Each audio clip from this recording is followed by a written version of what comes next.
ಕನ್ನಡಿಗರಿದ್ದಾರೆ, ಇಲ್ಲಿಗೆ ಓಡೋಡಿ ಬಾ. ತಾಯಿ, ಕರ್ನಾಟಕದಲ್ಲಿ ಕನ್ನಡವನ್ನ ಪ್ರೀತಿಸ್ತಾರೋ ಇಲ್ಲ ಗೊತ್ತಿಲ್ಲ, ಕತಾರ್ನಲ್ಲಿ ಕನ್ನಡ ಸಂಘ ಅದ್ಭುತವಾದ ಪ್ರಯೋಗಗಳನ್ನ ಮಾಡಿದೆ. ಅದಕ್ಕೆ ಈ ಸಂಘಕ್ಕೆ ಕರ್ನಾಟಕದಲ್ಲಿ ಒಳ್ಳೆ ಹೆಸರಿದೆ. ಎಲ್ಲರೂ ಮಾತಾಡ್ತಾರೆ, ದಯಮಾಡಿ ಕತಾರ್ಗೊಮ್ಮೆ ಹೋಗಿ ಬನ್ನಿ, ಅಲ್ಲಿ ಕನ್ನಡಿಗರು ನಮಗಿಂತ ಚೆನ್ನಾಗಿದ್ದಾರೆ ಅಂತ ಹೇಳಿ.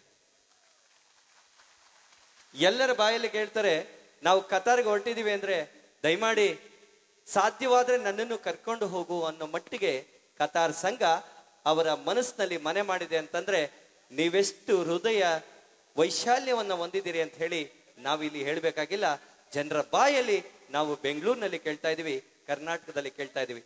ಯಾಕೆಂದ್ರೆ ನೂರಾರು ಅಲ್ಲ, ಸಾವಿರಾರು ಜನರ ಬಾಯಲ್ಲಿ ಇವತ್ತು ಕತಾರ್ ಕನ್ನಡ ಸಂಘ ಮನೆ ಮಾಡಿದೆ. ವಿಶ್ವ ಕನ್ನಡ ಸಮ್ಮೇಳನವನ್ನ ಮಾಡಿ ನೀವೆಲ್ಲ ಅದ್ಭುತವಾದ ಸಂಚಲನವನ್ನ ಮೂಡಿಸಿದ ಕೀರ್ತಿ ನಮ್ಮ ಕತಾರ್ ಕನ್ನಡ ಸಂಘಕ್ಕಿದೆ. ಪ್ರತಿ ವರ್ಷ ಅಲ್ಲಿ ನೆನೆಸಿಕೊಳ್ಳುತ್ತಾರೋ ಇಲ್ಲವೋ ಕಲಾವಿದರನ್ನ ಇಲ್ಲಿ ನೆನೆಸಿಕೊಳ್ತೀರಿ. ಅದು ನಿಮ್ಮ ಅದ್ಭುತವಾದ ಒಂದು ಪ್ರಯೋಗಗಳೊಂದಿಗೆ. ಯಾವ್ಯಾವ ರೀತಿ ಅಂದ್ರೆ ಒಂದೊಂದು ರೀತಿಯಲ್ಲಿ ವೈಶಿಷ್ಟ್ಯವನ್ನ ಹೊಂದಿರುವ ಈ ಕನ್ನಡ ಕತಾರ್ ಸಂಘಕ್ಕೆ ನಮ್ಮ ಒಂದು ಅದ್ಭುತವಾದ ಕಾಣಿಕೆ.